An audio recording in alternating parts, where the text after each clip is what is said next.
Samantala, nagkatensyon sa isang commercial building sa barangay San Dionisio, Parañaque. Inalmahan kasi ng mga nangungupahan ang pagpapaalis sa kanila ng mga tauhan ng may-ari ng gusali.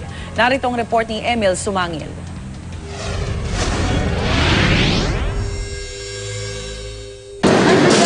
Nagdidemolish wala namang demolition permit.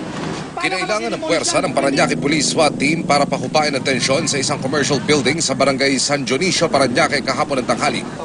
Pinalagan umano ng mga nangungupahan ng bigla ang pagdating ng mga tauhan ng may-ari ng gusali para paalisin sila. Kitang kinatawan ng mga tenant. Questionable umano ang mga dokumentong bitbit ang abogado ng may-ari ng building. Hindi rin daw sila inabisuhan bago isilbi at ipatupad ang eviction order. Ang ilan daw sa kanila nakapagbayad pa ng advance para manatili sa lugar. Ang kanilang dokumento ay hindi ho tama ang kanilang pinepresenta. Ngayon ang pinagtataka ko, itong mga nangungupahan dito ay in good faith naman ho sila at hindi pa ho tapos ang kanilang kontrata. Pero bakit po ito pinapaalis nila? Nakausap din ng GMA News ang kinatawan ng may-ari ng commercial establishment.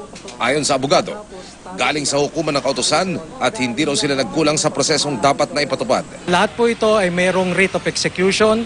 Pwede nyo pong i-verify sa husgado ng Parañaque.